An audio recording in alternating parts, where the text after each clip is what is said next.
नमस्कार, स्वागत है आपका हमारे इस विशेष कार्यक्रम में। मेरे साथ मौजूद है इंदौर एयरपोर्ट की ऊर्जावान डायरेक्टर अरिमा सान्याल जी। अरिमा जी, स्वागत है आपका हमारे इस कार्यक्रम में। नमस्कार सुनील जी। अरिमा जी, आप तो इतनी व्यस्त रहती हैं, एयरपोर्ट पे पूरे समय व्यस्त रहती थी और एकाएक फ्लाइट्स आना बंद हो गई, तो अब क्या मूवमेंट चल रहा है आपका एयरपोर्ट पर? अभी भी मैं एयरपोर्ट रोज जाती हूँ, क्योंकि हमारे यहाँ पे मेडिकल फ्लाइट्स, कार्गो फ्लाइट जो है लगभग हफ्ते में मान के चल सकते हैं कि हम 4 दिन तो आ ही रहे। जी, जैसे परसों से लगातार 3 दिन कार्गो फ्लाइट आ रहे हैं, जी। और फार्मा और मेडिकल कार्गो लेके आ रहे हैं, और लेके भी जा रहे हैं इंदौर से। और इंटरनेशनल कार्गो फ्लाइट भी प्रचालन हुआ इंदौर एयरपोर्ट से। पैसेंजर मूवमेंट लगभग खत्म हो गया है, उसको लेकर क्या कहते हैं? पैस, पैसेंजर मूवमेंट क्यों अभी नहीं है। 24 मार्च से समस्त भारतवर्ष में जी, कमर्शियल फ्लाइट्स रद्द कर दिया गया कोरोना की वजह से। जी। लेकिन अभी मुझे लगता है जब हमारे लॉकडाउन खत्म होगा और भारत सरकार की अनुमति मिलेगी, तब पुनः जो है कमर्शियल फ्लाइट्स धीरे धीरे चालू होगी, प्रारंभ होगी। जिसके लिए हम लोग ना केवल इंदौर एयरपोर्ट पे, सभी एयरपोर्ट में भारतवर्ष में तैयारियां प्रारंभ हो चुकी है। हमारे एयरपोर्ट में भी हम लोग जोर शोर से तैयारियां में लगे हुए। आपने कहा कि तैयारियां चालू हो चुकी है, जैसे ही सरकार की गाइडलाइन आएगी, मंजूरी मिलेगी, फ्लाइट्स धीरे धीरे ऑपरेट होने लगेगी, तो वे क्या तैयारियां जो आप लोग कर रहे हैं?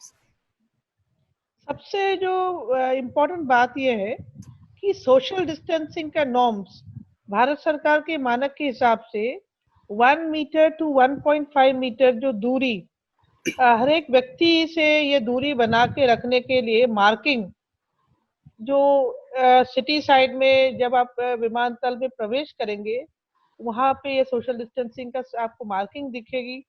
समस्त विमानतल के अंदर, कुर्सी के अंदर भी हमने ऐसे दूरी का मार्किंग कर दिए, ताकि दो व्यक्ति अगर बैठे तो प्रत्येक व्यक्ति के बीच में जो है ये दूरी, पर्याप्त दूरी जो है उपलब्ध होगी।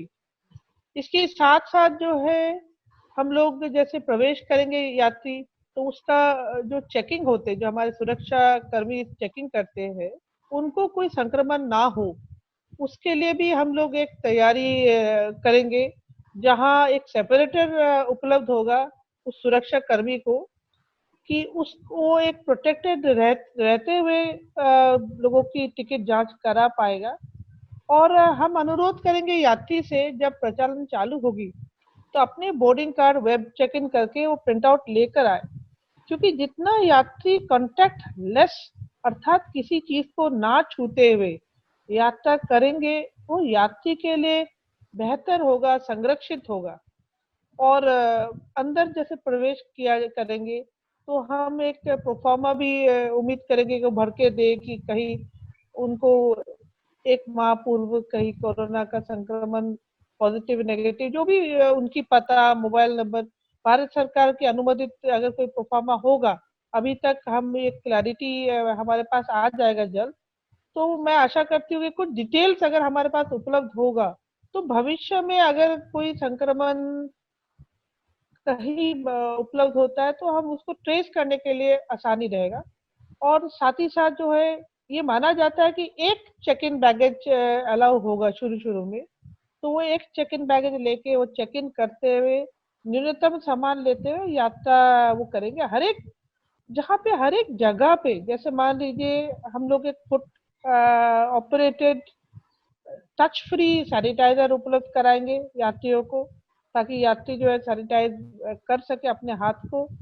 और यात्री जो है, जहाँ पे सुरक्षा कर्मी उनको चेकिंग करेंगे, सुरक्षा कर्मी का संरक्षा, यात्री का संरक्षा, ये सब ध्यान देते हुए सुरक्षा कक्ष के अंदर भी हम लोग टेक अवे फूड का शुरू शुरू में उपलब्धता होगी, चाय कॉफी, और बिल्कुल मिनिमम।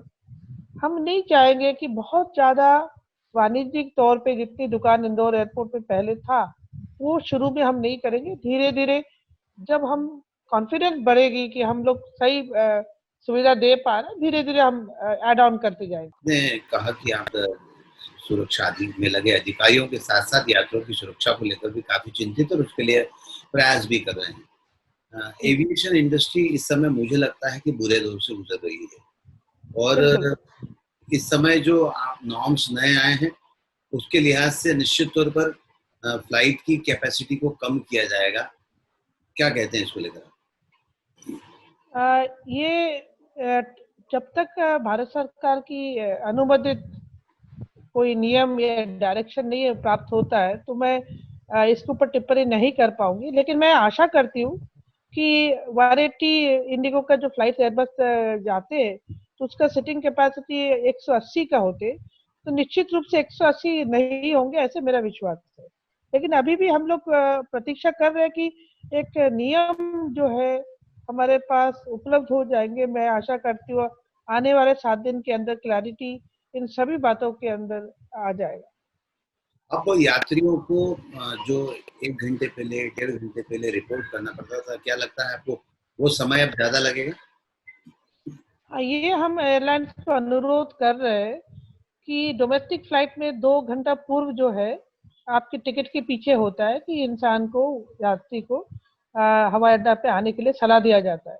तो मैं ये यात्रियों से ये कहना चाहूंगी कि थोड़ा और पहले आए, कम से कम 3 घंटा पूर्व आए, क्योंकि इसका कारण ये है कि आप सोशल डिस्टेंसिंग की वजह से और ये सब सेपरेटर वगैरह जो होगा, जिसके चलते इवन चेक इन काउंटर में भी हम एयरलाइन के लिए एक सेपरेटर मैंने निर्माण किया ताकि जो एयरलाइन की जो कर्मचारी है वो संरक्षित होकर यात्रियों के साथ जो है निपटारा कर पाए। और क्यूइंग में भी क्योंकि दूरी दूरी होगा, थोड़ा सा विलम्ब आने का जो है हमको ऐसे लगता है। तो उस वजह से सब लोग समय पर आए, समय पर चेक इन करते हुए सुरक्षा कक्ष में चले जाए।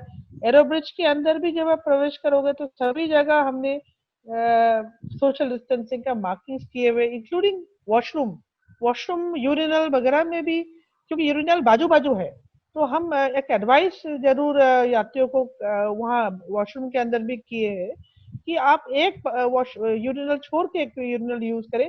अगर एक कोई व्यक्ति व्यवहार कर रहे हैं तो दूसरे व्यक्ति थोड़ा सा अपेक्षा करे, क्योंकि यात्रियों की खुद की स्वास्थ्य की ये संरक्षा के लिए हित में है। एयरलाइंस एयरपोर्ट पर आपने सोशल डिस्टेंसिंग की बात कर ली। मुझे जितनी जानकारी आपने वहाँ पर मार्किंग के से लेकर कुर्सियों पर बैठने को लेकर सारी तमाम व्यवस्थाएं पूरी कर चुके हैं आप। प्लेन के अंदर सोशल डिस्टेंसिंग कैसे मेंटेन की जाएगी? उतरने के टाइम पर या चढ़ने के टाइम यात्री एक के पीछे एक लगे हुए चढ़ते हैं, तो अंदर भी कोई इस तरह का प्रावधान किया जाएगा? निश्चित रूप से प्रावधान होगा और ये इसकी गाइडलाइन जो है भारत सरकार नागर विमानन मंत्रालय डीजीसीए द्वारा बहुत जल्द निश्चित रूप से आने वाले 7 दिन के अंदर ये गाइडलाइंस सबके पास जारी हो जाएगी। और मुझे ऐसे लगता है कि 7-8 दिन के अंदर निश्चित तारीख भी, दिनांक भी हमको मिल जाएगा कि कौन सी जगह से प्रचालन जो है पहले प्रारंभ होगा। केबिन बैगेज को लेकर कोई प्लानिंग है? एक केबिन बैगेज, आप जो हैंड बैगेज बोलते हैं, हम अनुरोध यही करेंगे, एक बैगेज जैसे लैपटॉप हुआ या आपका मेडिसिन हुए या बच्चे की फूड हुए, जैसे मान लीजिए बेबी फूड हुए, कुछ बहुत ही इम्पोर्टेंट जो चीज है आपका, उसी को ले जाना चाहिए। बाकी एक चेक इन बैगेज शुरू शुरू में अलाउड होगा। हम लोग कोशिश करेंगे कि क्योंकि एक ही सूटकेस अगर अलाउ होगा और हर एक सूटकेस में पहिया होते ही है आज की तारीख में, तो बहुत न्यूनतम, बिल्कुल मिनिमम ट्रॉली आपको मिलेगा हवाई अड्डे में। कोशिश ये करना चाहिए यात्रियों को कि ट्रॉली का उपयोग नहीं करें, अपने सामान खुद ही जो है उसको जो है लेके जाए। इसका कारण यही है कि जितना यात्री किसी चीज को नहीं छुए, यात्रियों के स्वास्थ्य के लिए और संक्रमण को रोकने के लिए उतना बेहतर है। क्या लगता है यात्रियों की संख्या में शुरुआती दौर में थोड़ी कमी आएगी, ऐसा लगता है? मुझे लगता है कि बहुत सारे क्वेरी मेरे पास रोज आ रहा है, ट्विटर में भी आ रहा है, फोन पे भी आ रहा है। बहुत सारे लोग अपने अपने घर जाना चाहते, तो थोड़ा कमी तो आएगी, लेकिन जिनकी अर्जेंसी है वो जरूर एविएशन और हवाई जहाज का उपयोग करेंगे। और फ्रीक्वेंट धीरे धीरे जब सामान्य हो जाएगा तो हवाई जहाज का प्रचालन और बढ़ जाएगी। तो मुझे ये मानना है कि 1-2 माह के अंदर धीरे धीरे हम नॉर्मल सी के अंदर आ जाएंगे। फ्रीक्वेंट फ्लायर्स काफी होते हैं जो सुबह जाकर शाम को लौट कर आते हैं, हफ्ते में 3 से 4 बार ट्रेवल करते हैं। और जब मैं व्यक्तिगत तौर पर आपसे जानना चाहता हूँ कि जब नंबर ऑफ पैसेंजर्स फ्लाइट में कम होंगे तो ऐसी स्थिति में कॉस्ट ऑफ टिकट कम होगी, ज्यादा होगी? मुझे ऐसे लगता है कि शुरू में प्रारंभ में केवल जो है जिनका आवश्यकता होगी वो सफर करेंगे। लेकिन जब सामान्य जैसे मान लीजिए कोई संक्रमण ना होना पाया गया जाता है तो धीरे धीरे फ्लाइट जब ऐड होगी तो लोगों के कॉन्फिडेंस बढ़ेगी। कॉन्फिडेंस बढ़ते हुए धीरे धीरे सामान्य होगा। तो मान के चल सकते हम कि अगर जून से या मई एंड से भी प्रारंभ होते हैं तो 2 माह कम से कम जुलाई तक जो सामान्य नहीं होगा। लेकिन अगस्त से मुझे लगता है कि सामान्य की तरफ हम बढ़ जाएंगे, क्योंकि समर शेड्यूल में हमारे विमानतल पे 110 करीब मूवमेंट होने वाला था। तो ये हमारे लिए भी एक सेटबैक है कि अचानक 110 से अभी 0 है। तो वापस पुनः जो धीरे धीरे मैं आशा करती हूँ इस वर्ष के अंत तक हम लोग वापस उसी संख्या में आ जाएंगे। एविएशन इंडस्ट्री को हरियाणा जी काफी लंबा नुकसान हुआ है। एविएशन क्या, टूरिज्म क्या, एंटायर इंडस्ट्रीज को ज्यादा नुकसान हुआ है, बड़ा नुकसान हुआ है। तो छोटी एयरलाइंस जो नई शुरू हुई हैं या छोटी एयरलाइंस जो अभी शुरू होने के कगार पर थी, क्या उनको भी कोई झटका लगने की संभावना है इसमें, या जो अभी अभी चालू हुई है, चल रही है? अभी तक हमारे पास ऐसे कोई किसी का सूचना नहीं आया कि वो टोटली बंद कर दिए। सभी आशा करके अभी भी रुके हुए। हमारे विमानतल पर 8 एयरलाइन चालू थी। तो 8 एयरलाइन का अभी किसी एयरलाइन की तरफ से ये नहीं आया कि हम इंदौर से और ऑपरेट नहीं करेंगे। इसीलिए मुझे लगता है कि धीरे धीरे सामान्य शायद हो जाएगा। ठीक है, उम्मीद करते हैं कि जल्दी से जल्दी स्थितियां सामान्य हो, सामान्यता बहाल हो, जी लोग वापस इंदौर में 110 का जो टारगेट था पूरा हो, 110 फ्लाइट्स यहाँ से रोज आने जाने का मूवमेंट शुरू हो। और इंदौर एयरपोर्ट की ऊर्जावान डायरेक्टर अरेमा सान्याल जी जो अपने एयरपोर्ट के साथ साथ वहां पर किस तरह की गतिविधियां लोगों के लिए चलाई जाना चाहिए, कौन सा अहिल्या बाई की मूर्ति वहां उन्होंने लगवाई है, तमाम सारे लोगों को मदद करती हैं, सीएसआर एक्टिविटी के तहत भी फंड प्रोवाइड करती हैं, कुछ अच्छे लोगों को बुलाकर वहां पर बच्चों को सम्मानित करती हैं, स्कूल चलाने का काम करती, तमाम सारे काम करती हैं। तो निश्चित तौर पर जब ऐसी ऊर्जावान डायरेक्टर इंदौर एयरपोर्ट पर होगी तो स्थितियां ज्यादा जल्दी अच्छे से बहाल होगी। अरे जी, हमसे बातचीत करने के लिए बहुत बहुत शुक्रिया। धन्यवाद।